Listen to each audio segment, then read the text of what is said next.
ಶಾರದೆ ವರದೆ ಮಾ ವರತು ದೇದೆ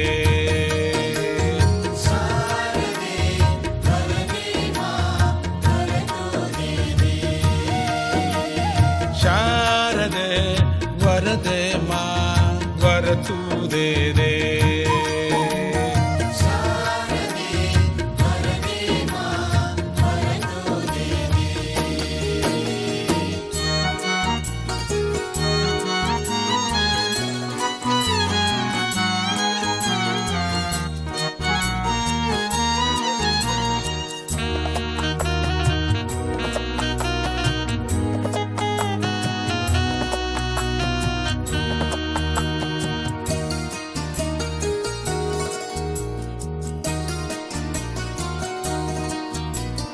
ಅಕ್ಷರ ರೂಪಿಣಿ ಜ್ಞಾನದಾಯಿನಿ ನಾದ ರೂಪಿಣಿ ತು ಬ್ರಹ್ಮಾಣಿ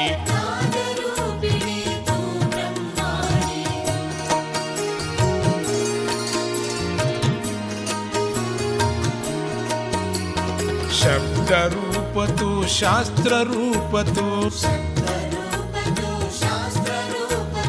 ವಿದ್ಯಾದಾಯಿನಿ ಹೇವಾಣಿ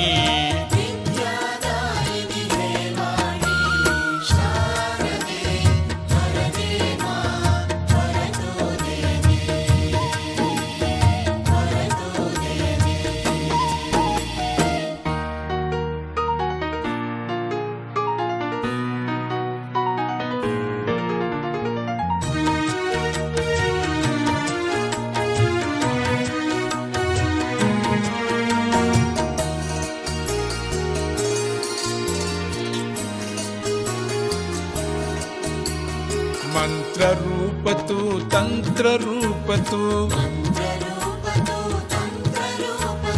ನಿಗಮಾಗಮ ಘನ ಸಾರ ರೂಪತು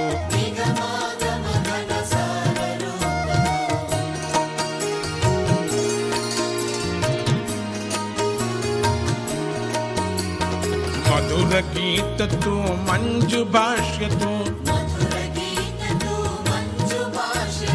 ವೀಣಾಧಾರಿಣಿ ವಿಧಿ ವಿಲಾಸತು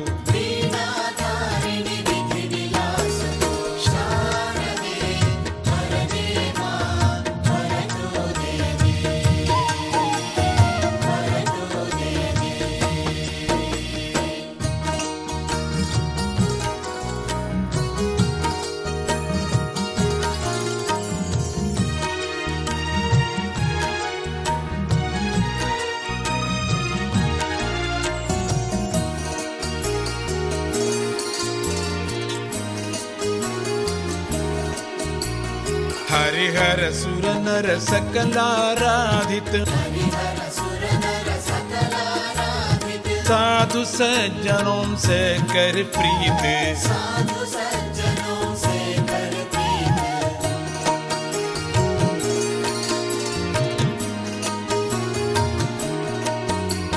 श्वेत वस्त्र धर श्वेत कमल पर बैठी माता पाप दूर कर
విశ్వమాత జగద్ధాత్రి విశాలాక్షి విరాగిణి అని లలితా సహస్రనామములో అమ్మవారిని స్తుతించటం జరిగింది.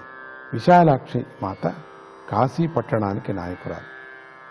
ఆ తల్లి పాలనను ఇష్టపడ్డ దేవతలు, మునులు అందరూ కాశీలోనే నివాసం ఏర్పరచుకొని ఆమెను సేవిస్తున్నారు. విశాలాక్షి మాత కొలువై ఉన్నటువంటి కాశీపట్టణ ప్రదేశంలో సతీమాత కన్నులు నిక్షిప్తమయ్యాయి.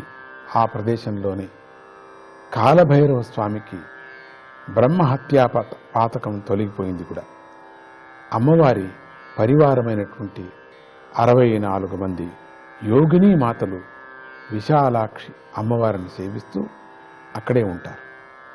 అమ్మవారి కళ్ళు చాలా విశాలంగా ఉండటం చేత అందరూ ఆ మాతను విశాలాక్షి అని స్తుతించారు. ఆ విశాల లోచనాలు విశ్వాన్ని చూస్తూ ఉంటాయి. కన్నులు పెద్దవి చేసుకొని విశ్వాన్ని కనిపెట్టుకొని కాపాడుతుంది ఆ తల్లి. విశ్వంలోని ప్రతి అణువును ఆ తల్లి గమనించి పోషిస్తుంది. కనిపిస్తున్న కనిపించని సకల జీవులకు అన్నపూర్ణ మాతగా ఆహారాన్ని సమకూరుస్తుంది.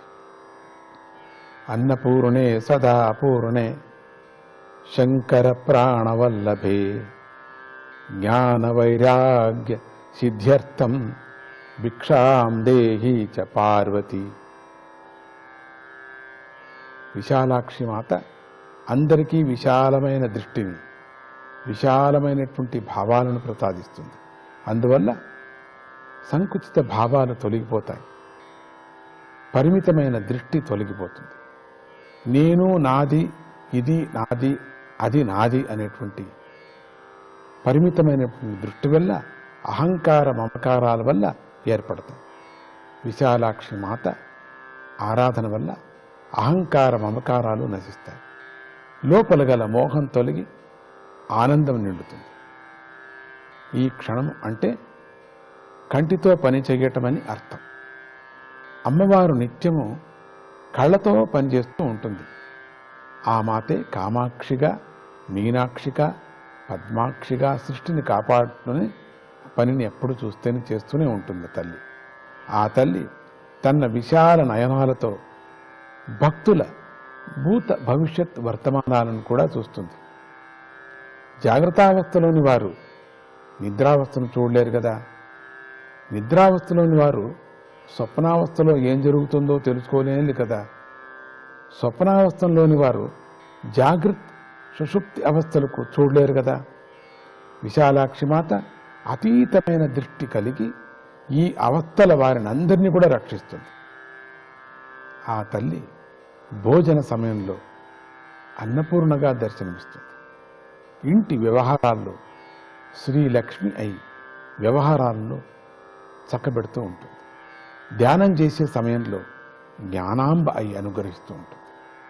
ఈ రోజున నవదుర్గా అవతారమైనటువంటి కాత్యాయని దేవిని స్మరించాలి. పూర్వం కథ అనే మహర్షికి కాత్య అనే మహర్షి పుట్టాడు. కాత్యుడి కొడుకే కాత్యాయనుడు. ఆయన అమ్మవారు తనకు కూతురుగా పుట్టాలని అనేక వేల సంవత్సరాలు తపస్సు చేశాడు. అతడి భక్తికి పరాశక్తి సంతోషించి అలాగే అని వరమిచ్చింది. కొంతకాలం అయ్యాక త్రిమూర్తుల తేజస్సుతో ఒక దేవి ఆవిర్భవించి అక్కడే పుట్టి ఆ కాత్యాయన మహర్షితో పూజించబడింది. ఆ కాలంలో మహిషాసురుడు అంతులేనటువంటి అకృత్యాలు చేస్తూ ఉండగా కాత్యాయని మాత వాడిని సంహరించింది. ఈ కాత్యాయని మాతే కంసుడి మరణానికి కూడా ఒక కారణమైంది కూడా. అలాగే వ్రజభూమిలో ఉన్నటువంటి గోపికల ఆరాధనకు మెచ్చి శ్రీకృష్ణుని దర్శనం చేసింది. కనుక వివాహం కాని కన్యలు ఈ కాత్యాయని దేవి వ్రతాన్ని చేసినట్లయితే త్వరలో వివాహం అవుతుంది. ఈ రోజున సాధకుడి మనస్సు ఆజ్ఞాచక్రం మీద లగ్నమై ఉండాలి. భక్తులు పరిపూర్ణంగా కాత్యాయని మాతను ఆత్మార్పణం చేసుకున్నట్లయితే అమ్మవారి దర్శనం కలుగుతుంది. పరాశక్తి స్వరూపులైనటువంటి విశాలాక్షి కాత్యాయని మాతల అనుగ్రహం వల్ల చతుర్విధ పురుషార్థాలు లభించును. హృదయంలో జగన్మాత నివాసముండి నడిపిస్తుంది కదా. జై గురుదత్త. ఓం ఐం హ్రీం శ్రీ